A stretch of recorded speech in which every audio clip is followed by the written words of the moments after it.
말씀을 안 고쳤네요. 시편 23편 1절부터 우리 6절 마지막 절까지 제가 봉독하도록 하겠습니다. 시편 23편 1절부터 6절까지 말씀 제가 봉독하겠습니다. 여호와는 나의 목자시니 내게 부족함이 없으리로다. 그가 나를 푸른 풀밭에 누이시며 쉴만한 물가로 인도하시는도다. 내 영혼을 소생시키시고 자기 이름을 위하여 의의 길로 인도하시는도다. 내가 사망의 음침한 골짜기로 다닐지라도 해를 두려워하지 않을 것은 주께서 나와 함께 하심이라. 주의 지팡이와 막대기가 나를 안위하시나이다. 주께서 내 원수의 목전에서 내게 상을 차려주시고 기름을 내 머리에 부으셨으니 내 잔이 넘치나이다. 내 평생의 선하심과 인자하심이 반드시 나를 따르리니 내가 여호와의 집에 영원히 살리로다. 아멘. 오늘 우리가 구약이라는 그 성경을 우리가 쭉 7주 동안 이제 살펴보면서 오늘 마지막 시간입니다. 성경이라는 드라마의 시즌 1이 오늘 끝나는 날인데 그간 6주 동안 우리는 구약 성경의 이야기들을 살펴보았습니다. 이스라엘 역사 또 하나님의 창조 이런 이야기들을 살펴보았는데 사실 오늘 우리가 나눌 이야기는 그 드라마의 내용이라기보다는 제가 보기에는 그 드라마를 어떻게 하면 잘 활용할 수 있을까라는 말이 더 적합할 것 같아 보여요. 성경이라는 드라마는 첫 시간에 이야기했듯이 그냥 우리가 보고 즐겁고 재밌고 또는 하나님에 대한 지식을 얻는 것으로 끝나는 것이 아니라 우리가 그 안에 참여하고 우리가 그 가운데서 그 이야기의 주인공으로 참여해서 살아가는 이야기라고 했는데 오늘 말씀은 우리가 그간 보았던 이 성경이라는 드라마의 내용이 과연 우리의 삶 속에서 어떻게 적용되어지고 우리는 어떻게 살아갈 수 있는가에 대한 그런 어떤 시즌 1의 부록 같은 그런 이야기가 오늘 말씀입니다. 오늘 이야기를 나누기 전에 아주 짧게 6주 동안 우리가 나누었던 이야기를 정리를 한번 해보도록 하겠습니다. 네, 한 장 넘겨주세요. 우리가 첫 주에 창세기 1장 1절을 가지고 하나님에 대한 창조의 이야기에 대해서 나누었죠. 그래서 인간이 가지고 있는 세 가지 질문에 대해서 세상은 어떻게 시작되었나? 인간은 누구인가? 그런데 왜 세상은 지금 이렇게 됐는가? 왜 살만하지 않은가? 이 질문에 대해서 창세기 1장부터 11장이 우리들에게 이야기해주고 있다는 말을 했습니다. 그래서 하나님은 선한 세상을 만드셨지만 인간의 반역으로 인해서 그 선한 세상이 깨어지게 되었다. 그리고 인간은 하나님 만드신 피조물로 특별한 존재로 우리에게 이 세상을 하나님의 말씀으로 잘 다스릴 사명이 주어졌다는 것이 성경이 말하는 세상의 시작, 인간, 그리고 왜 지금 우리가 살아가는 세상은 이런가에 대한 답변이라는 말씀을 드렸습니다. 그리고 두 번째 시간에는 창세기 12장부터 그러면 하나님은 이 깨어진 세상을 그냥 내버려 두실 건가? 하나님이 선한 세상을 만드셨는데 인간의 반역으로 그것이 깨어졌다면 하나님 그것을 그냥 두실 건가? 하나님 그렇지 않고 하나님은 이제 이 깨어진 세상을 회복할 계획을 수립하시고 그 계획을 이루기 위해서 한 사람을 부르시는데 그가 바로 아브라함이었고 하나님은 아브라함과 아브라함의 자손을 통해서 이 깨어진 세상을 회복할 계획을 세우시는 거죠. 그래서 아브라함에게 세 가지 약속을 했다 그랬잖아요. 큰 민족, 하나님과 관계를 맺는 복, 그리고 나라, 땅을 약속하셨다는 이야기를 나누었습니다. 그리고 3부에서는 하나님이 그 세 가지 약속 중에 한 가지 약속을 이루셨죠. 이스라엘 민족이 큰 민족이 된 거죠. 아브라함의 후손이. 그런데 그들이 노예 생활을 하고 있어서 하나님은 애굽의 노예 생활을 하던 이스라엘 민족을 구출해 내셔서 가나안 땅으로 이동시키십니다.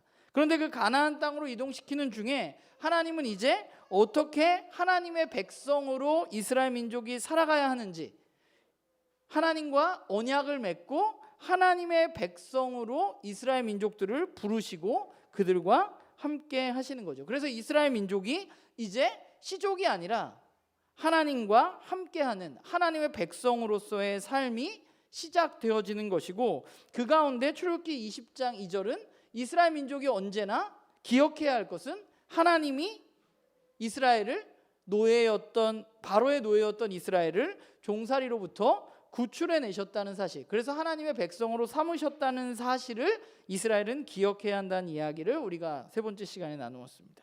그리고 4부에서는 이제 가나안 땅에 이스라엘이 들어갔는데 가나안 땅에서 이스라엘 민족은 하나님과 언약을 맺은 언약 백성으로서 잘 살아야 되는데 그런데 이스라엘 민족이 그렇지 못했다. 그러면서 이스라엘 민족은 계속해서 다른 나라와 같아지려고 했고 왕을 세워달라고 했는데 하나님이 왕을 주시기는 주셨는데 그 이스라엘의 왕은 세상 나라의 왕과 다른 특징, 즉 하나님의 말씀에 따라서 이스라엘 민족을 잘 다스려야 하는 왕이 되는 것이고 하나님은 그 가운데 특별히 다윗이라는 인물을 통해서 다윗 왕조가 영원할 것이라는 약속, 다윗 왕조 가운데 이제 영원한 나라가 세워질 것이라는 약속을 하시는 분이 하나님이시라는 얘기가 4부. 5부는 가나안 땅에서 이스라엘 사람들이 말씀대로 살아야 되는데 너무 못 사니까 이스라엘 민족이 심판을 받게 된다는 이야기. 하나님이 원하시는 것은 크게 두 가지를 이야기하면 하나님을 예배하고 하나님을 사랑하는 것, 그리고 이웃을 사랑하는 것.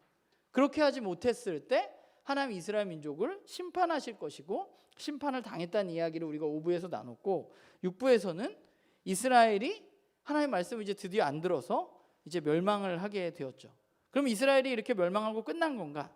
그게 끝이 아니라 하나님은 이스라엘 민족을 회복시켜 주실 것이라는 이야기. 어떻게 회복시켜 주냐?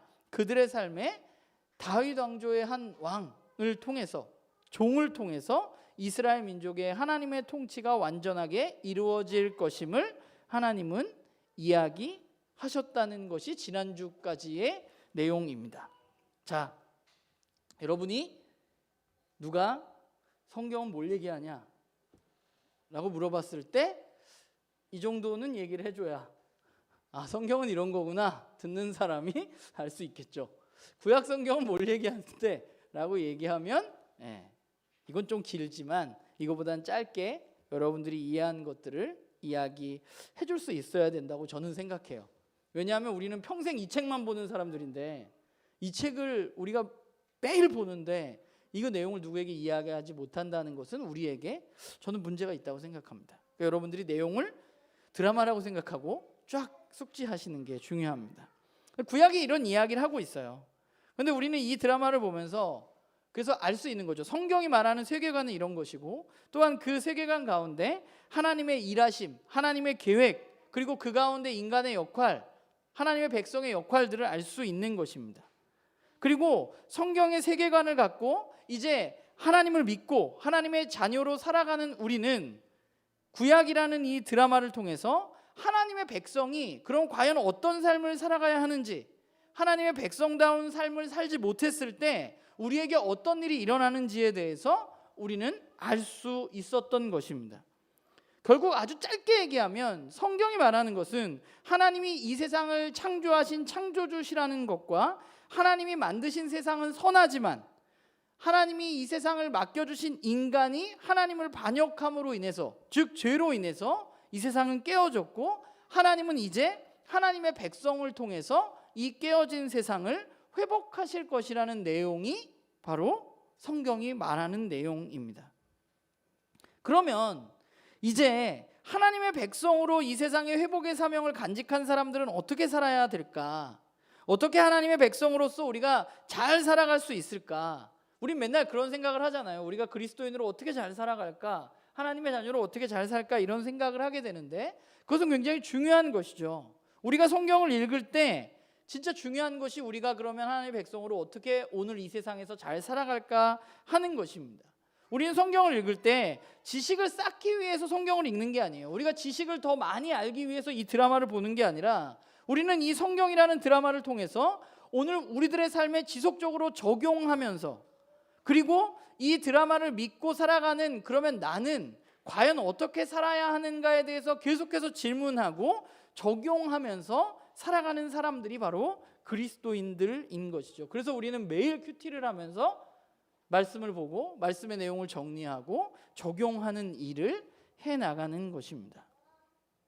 근데 우리가 적용이 생각보다 잘 안 되는 경우가 많아요. 이게 나의 삶에 어떻게 하는 뭘 하라는 건가 이런 생각을 할 때가 많은데 어쨌건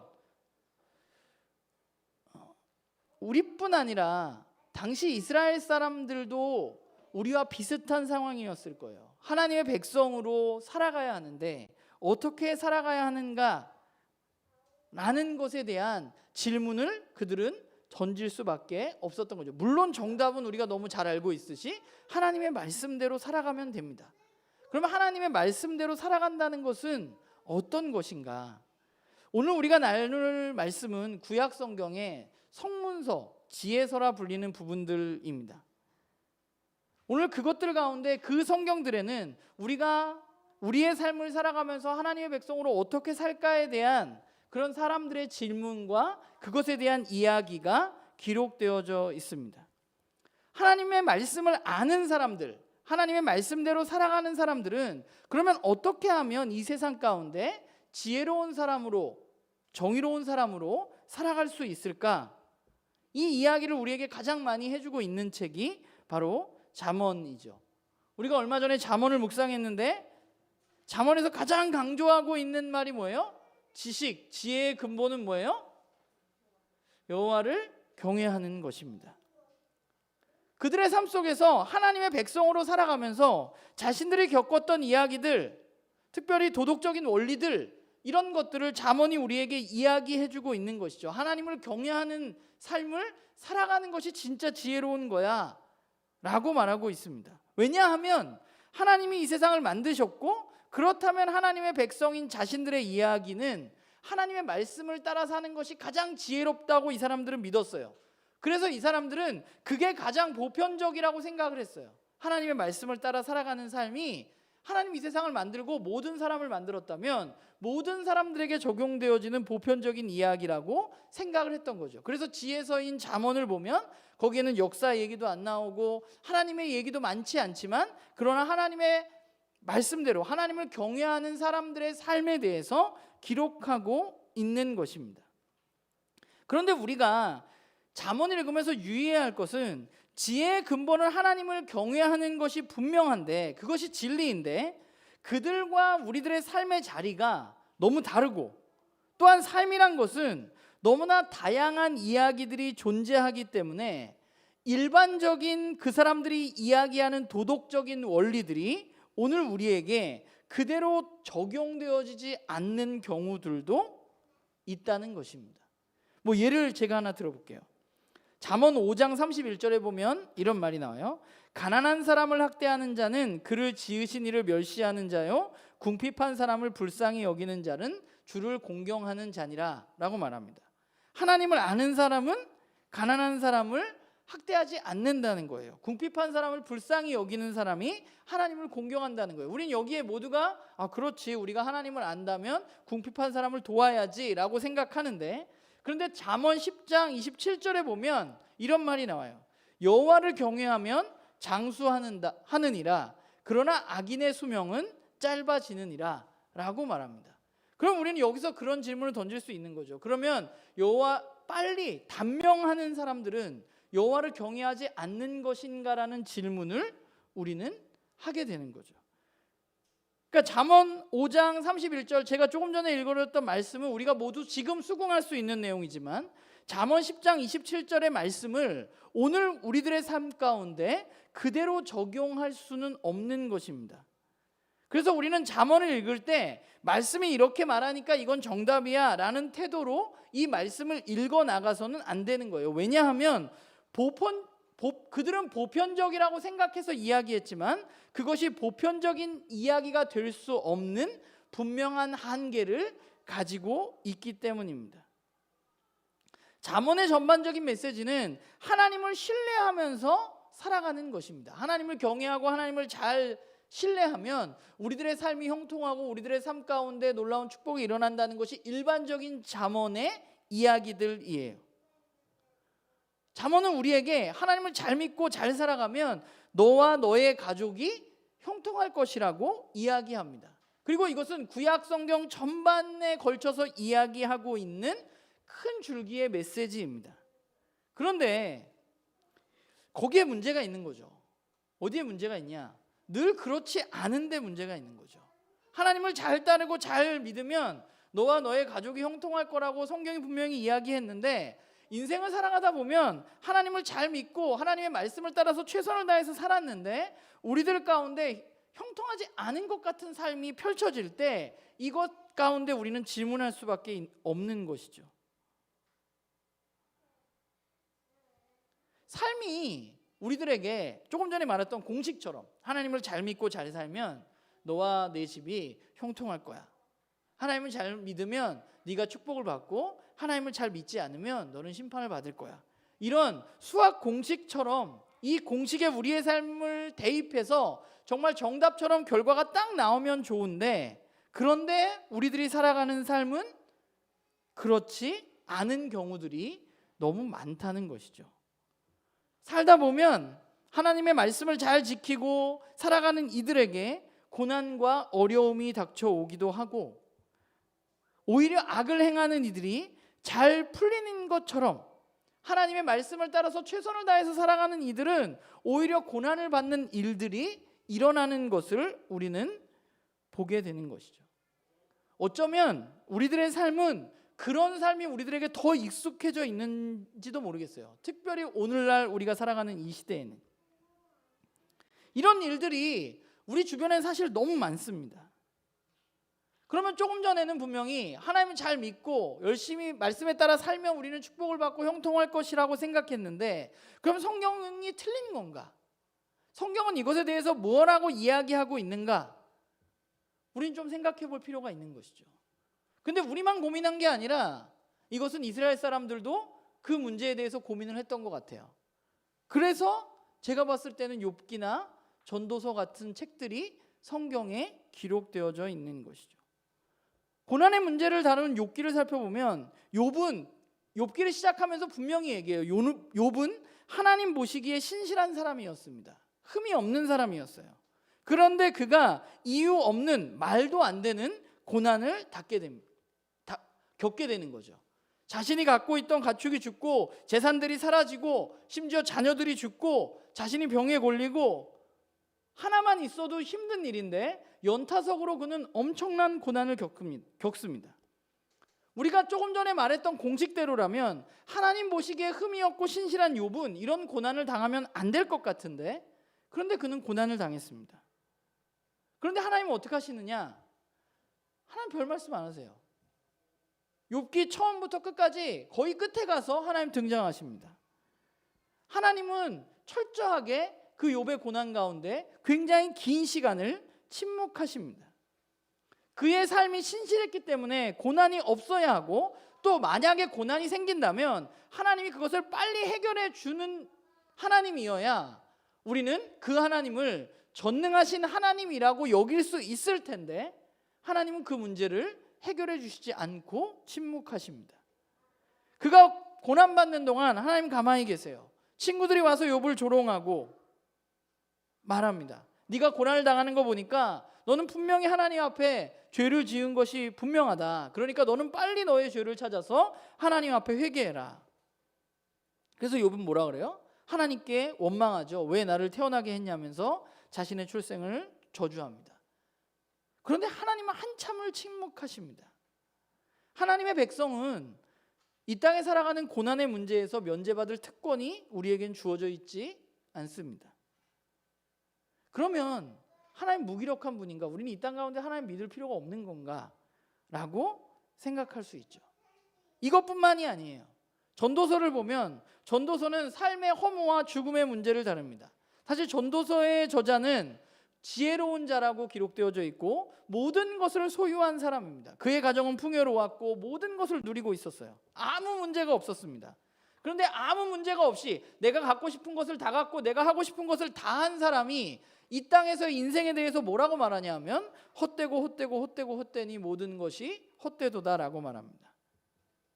전도서의 저자는 어리석은 자가 되기보다는 지혜로운 것이 더 낫다는 것을 분명히 알고 있어요. 그런데 죽음의 문제 가운데 그럼 죽음은 무슨 소용이냐는 거죠. 죽은 지혜로운 사람과 죽은 어리석은 사람이 무슨 차이가 있냐고 말하고 있는 것이죠. 꼭 우리가 그럼 지혜롭게 살아야 되냐? 죽은 지혜로운 사람과 죽은 어리석은 사람이 똑같다면, 그런 생각을 하다 보니까 인생이 모든 것이 의미 없고 좌절감을 주고 가치가 없고 수수께끼 같고, 그래서 이 전도서의 저자는 당황스러운 것입니다. 그게 전도서가 말하는 헛되다는 의미예요. 그가 하나님을 모르는 게 아니라 그는 하나님을 아는 사람이었습니다. 그는 자신은 하나님을 신뢰하며 다른 이들에게도 하나님을 신뢰하라고 분명히 이야기합니다. 그런데 세상에서 일어나는 이해할 수 없는 일들로 인해서 그는 굉장히 슬프고 혼란스럽고 마음 아프고 어찌할 바를 몰라요. 우리에게도 마찬가지잖아요. 착하고 성실하고 신앙생활 잘하는 분들이 왜 아프고 왜 정말 자기만 생각하고 막 사는 사람들은 더 건강하게 오래오래 사는 것인가? 왜 악인들이 받아야 할 고난을 왜 의인들이 받고 있는 것인가? 너무 불공평해 보여요.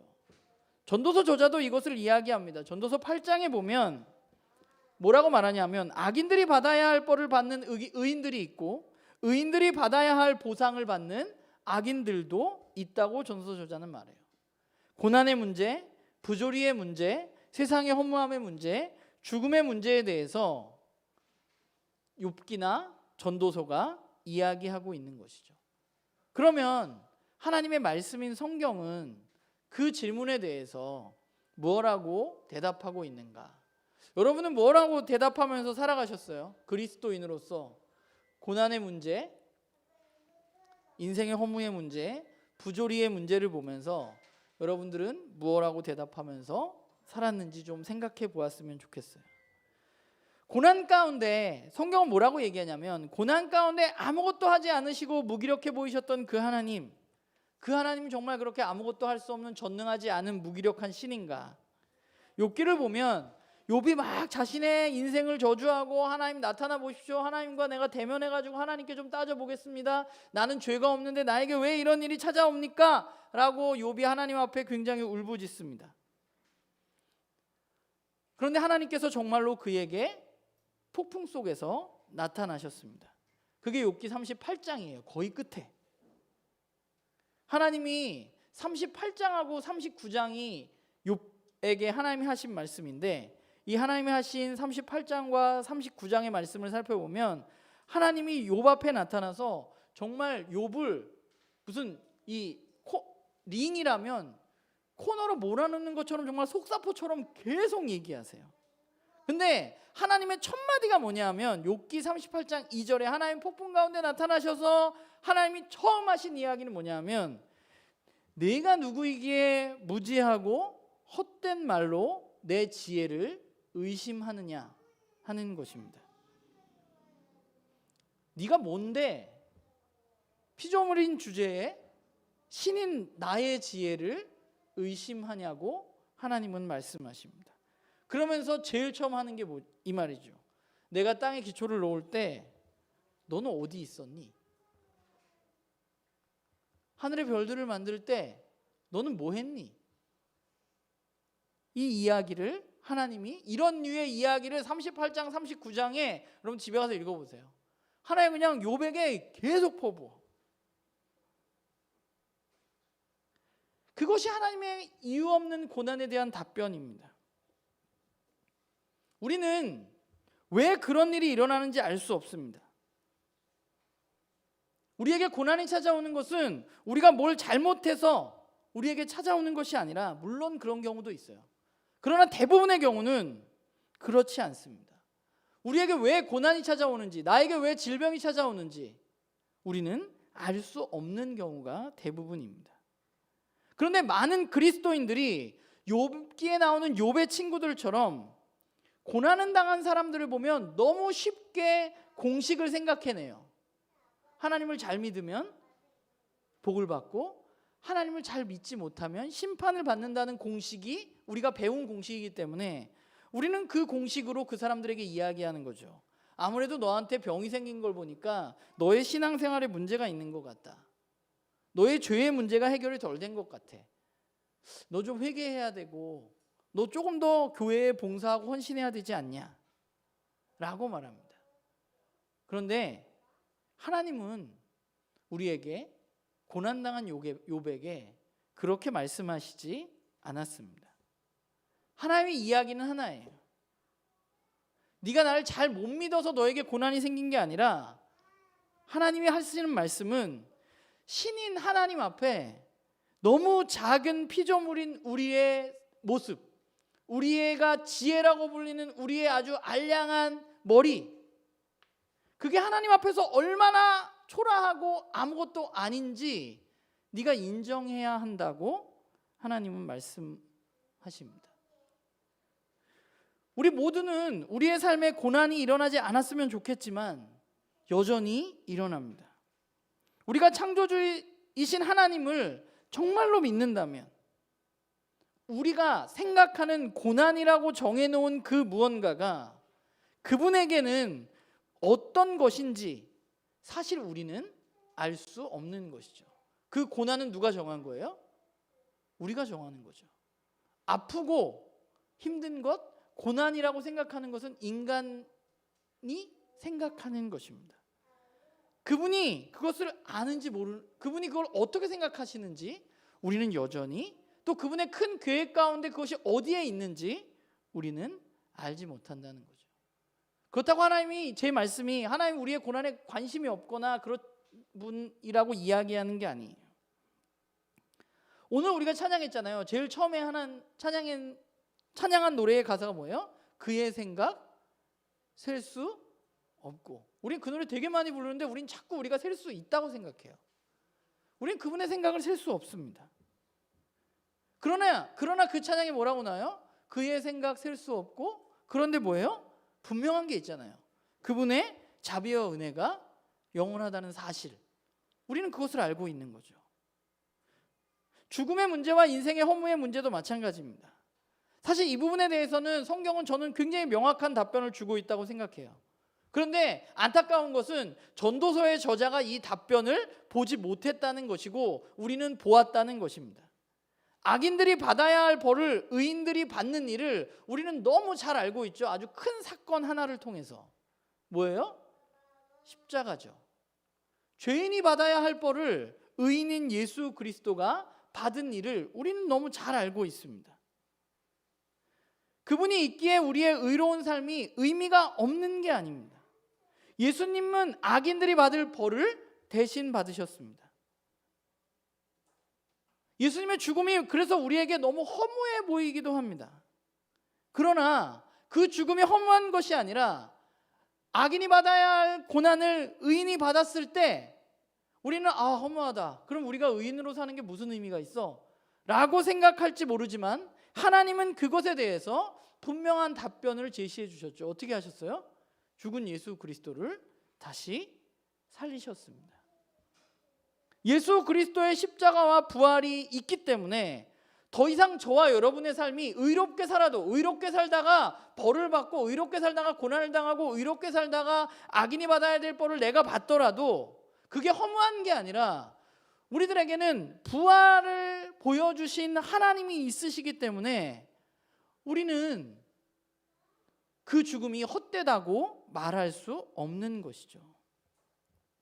저는 예수 그리스도의 삶과 예수 그리스도의 죽음과 예수 그리스도의 부활에 대한 우리가 믿고 있는 복음이 전도서의 저자가 가지고 있었던 도전에 대한 응답이라고 믿습니다.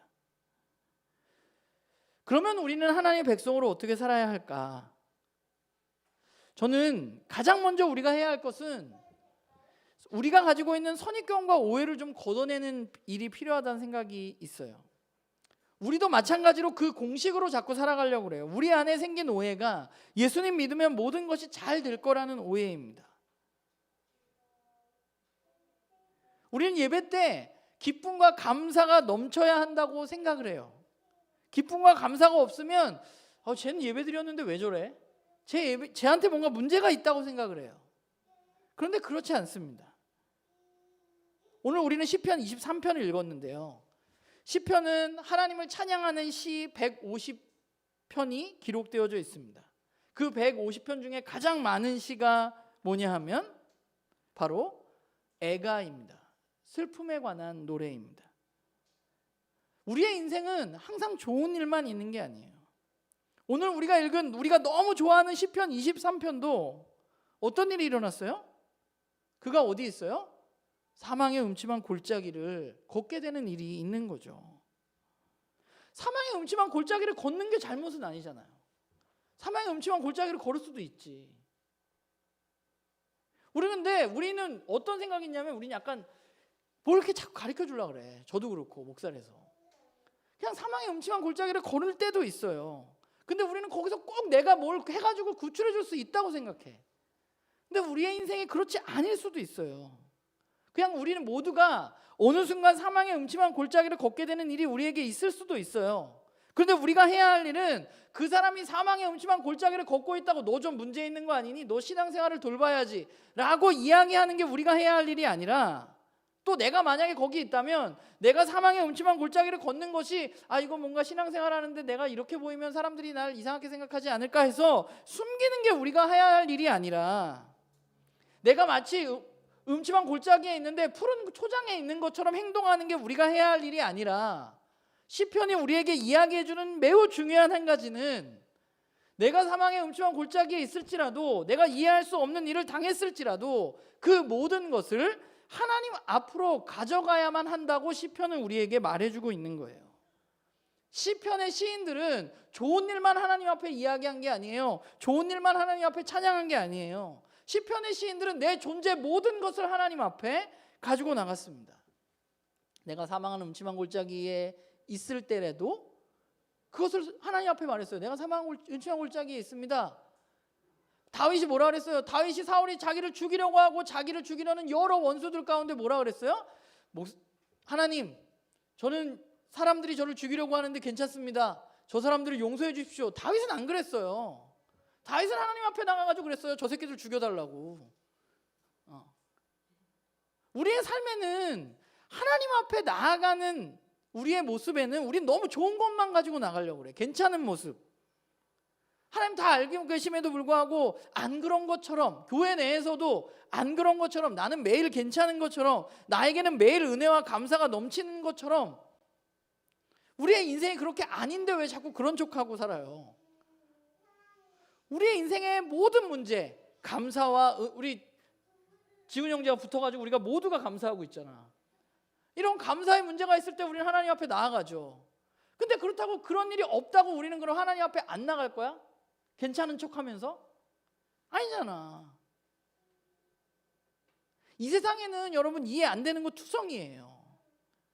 이해 안 되는 걸 좀 그리스도인들이 제발 좀 이해되는 척하면서 살아가지 마세요. 이해 안 되는 건 이해 안 되는 거지. 우리가 해야 할 일은 이해 안 되는 거를 되는 척하는 게 아니에요. 우리가 해야 할 일은 이해 안 되는 일이 있다는 것을 인정하고 하나님 앞에 그 이해 안 되는 일을 가져가서 그분에게 질문하고, 때로는 항의하고, 때로는 울부짖고, 그렇게 하는 게 그리스도인들이에요.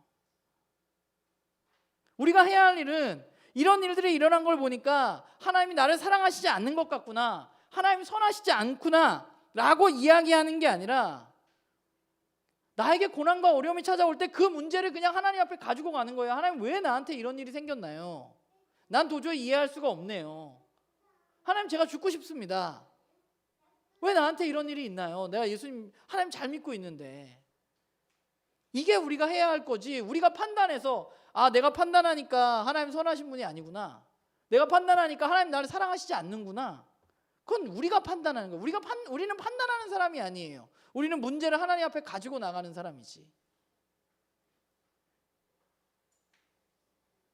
오늘 그러면서 우리가 해야 할 일이 있는데, 그게 뭐냐 하면 오늘 이 시편 23편의 저자가 했던 일이에요. 우리가 해야 할 일은, 내가 지금 사망의 음침한 골짜기에 있을지라도 뭘 해야 되냐면 하나님이 어떤 분인지 기억해야 돼. 내 삶에 잘 풀리지 않는 일이 일어날지라도, 죽음의 골짜기를 걷고 있을지라도, 내 마음대로 되는 일이 하나도 없을지라도, 시험에 떨어졌을지라도 우리가 기억해야 할 것은 뭐예요? 여호와는 나의 목자시니. 그분이 나의 목자라는 사실을 기억하는 거예요.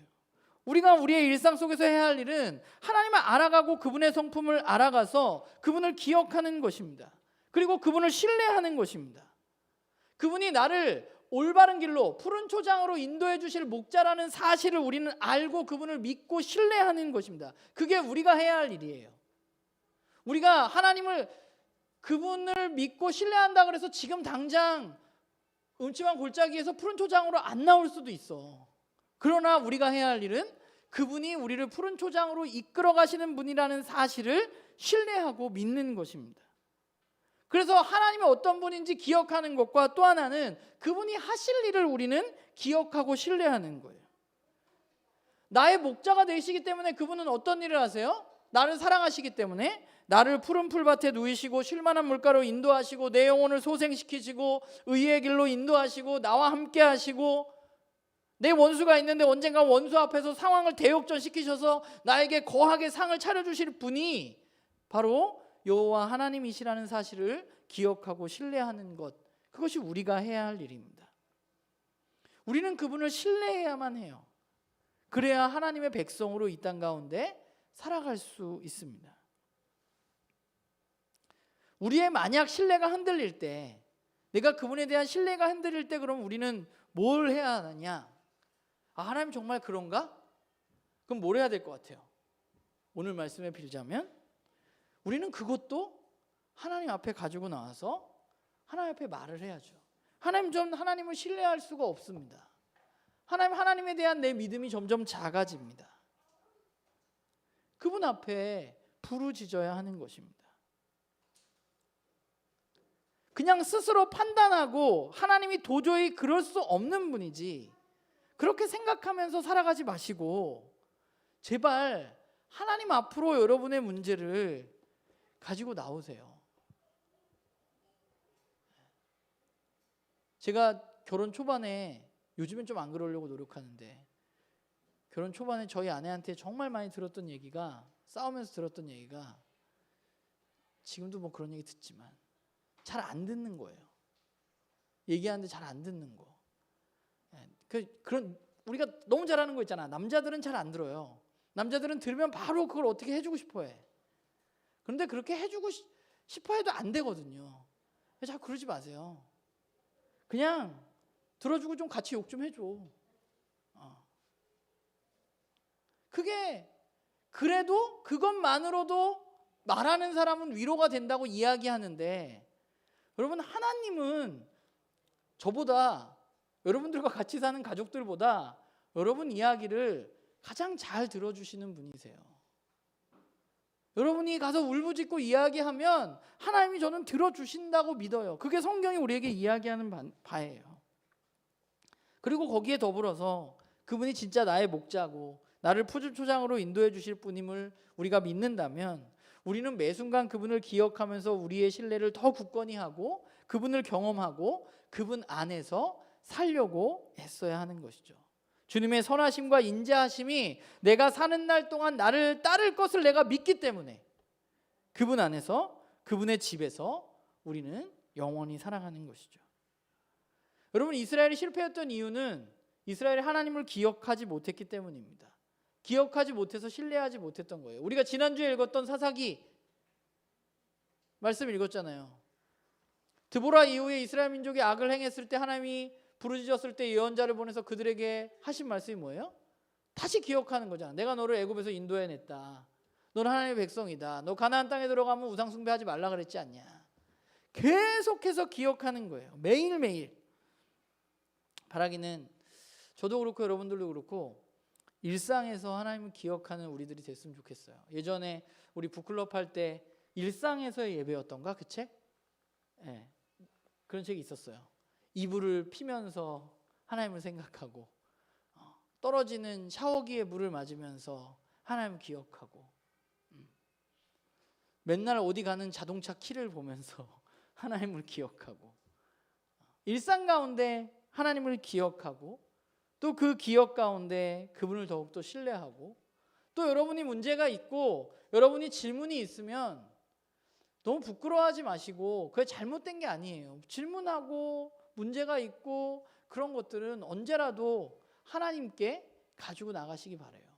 그리고 거기에 더불어서 하나님과 같이 하나님이 우리에게 주신 동역자들과 여러분이 가지고 있는 생각들을 나누세요. 난 요즘에 이런 상태인 것 같고 이런 것 같은데 어떤 것 같니? 우리 교회에 제가 보기에는 답정너처럼 얘기할 사람 지금 보기에는 아무도 없어요. 나는 교회는 그래도 그렇게 쉽게 네가 하나님 안 믿어서 그렇지 이렇게 얘기할 사람 없어. 여러분들 안전하게 여러분의 문제를 하나님께 그리고 우리 공동체 식구들과 함께 나누고, 그래서 그 구약의 거대한 하나님의 드라마에 우리가 하나님을 따라서 한 걸음 한 걸음 걸어가는, 매일의 삶 속에서 그분을 기억해서 하나님 백성으로 살아가는 그런 저와 여러분이 되기를 주님의 이름으로 부탁을 드립니다. 기도하겠습니다.